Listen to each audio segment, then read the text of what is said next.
Odon Vallée, bonjour. Bonjour. Vous êtes historien des religions, donc concerné presque à double titre par cet événement. Qu'avez-vous ressenti en voyant Notre-Dame de Paris en feu?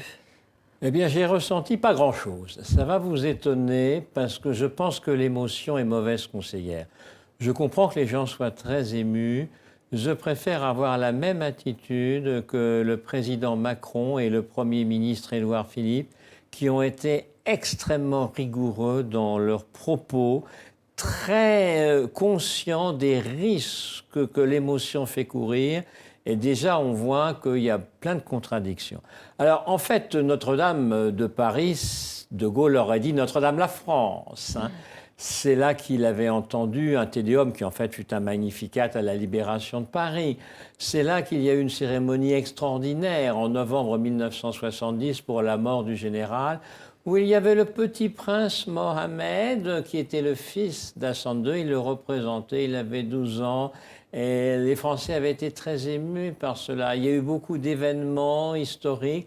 Il y a eu aussi... Donc c'est un monument finalement qui dépasse totalement la symbolique religieuse, hein, puisque là vous parlez d'événements politiques. Et qui doit beaucoup à l'avion à réaction, parce qu'aujourd'hui nous sommes 12 à 14 millions de personnes à venir à Notre-Dame chaque année. Probablement 200 à 300 millions d'habitants de la planète y sont allés grâce aux avions en réaction. Moi, quand j'ai connu Notre-Dame de Paris, j'avais même chanté la messe dans une chorale, c'était en 1959.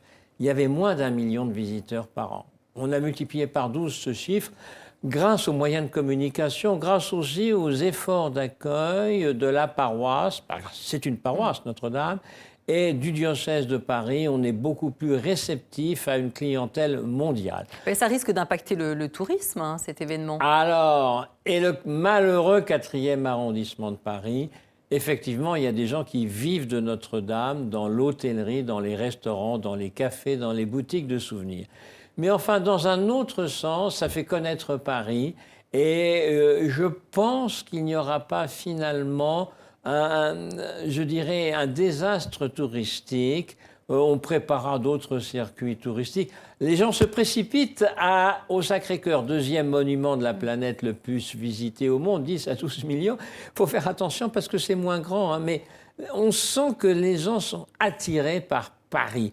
Et je crois que la ferveur religieuse aussi est grande. Vous savez, il y a Saint-Sulpice, c'est la deuxième cathédrale de Paris, pas officiellement, mais c'est la cathédrale transitoire.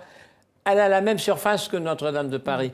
Et on sent qu'il y a du monde dans les offices religieux ces temps-ci à Paris, et peut-être plus que jamais.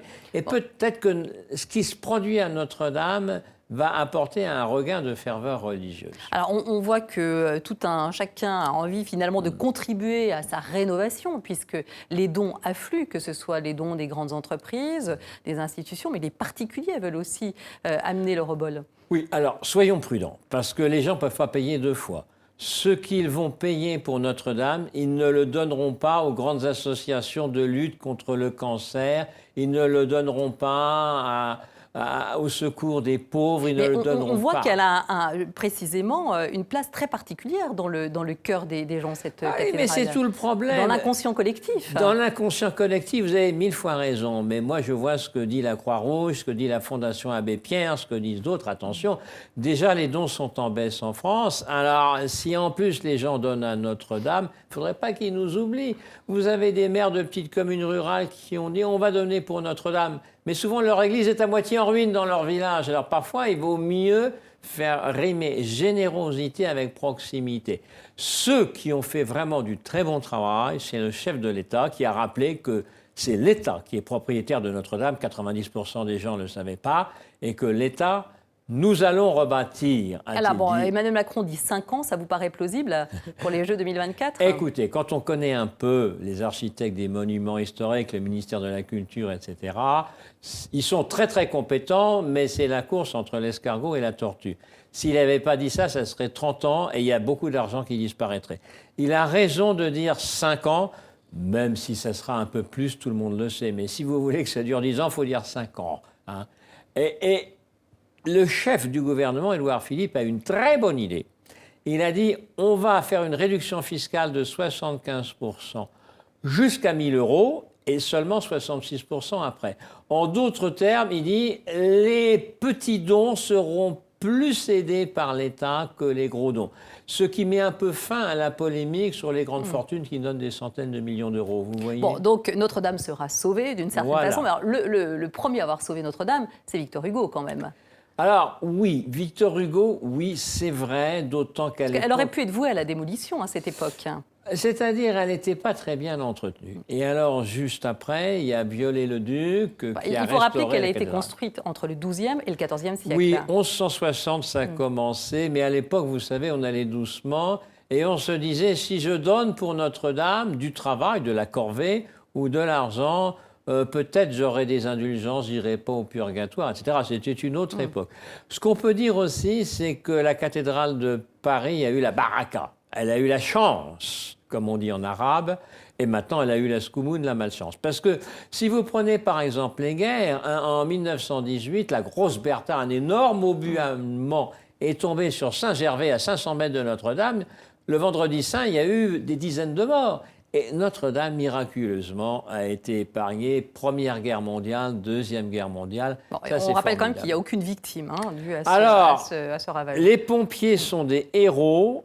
Ils ont pris des risques énormes. Il n'y a eu aucune victime. Alors qu'on a eu à Paris récemment de nombreux incendies où il y a eu des victimes, y compris des pompiers. Alors, je veux quand même qu'on revienne sur Victor Hugo. Alors, quel a été le rôle de Victor Hugo par rapport à Notre-Dame ? Il a écrit un bouquin là-dessus, sur Notre-Dame de Paris. Il a aussi, d'une certaine façon... C'est quand même ce qui l'a popularisé. Ça l'était différemment avant. Parce qu'avant, on était dans des périodes révolutionnaires, monarchiques et autres.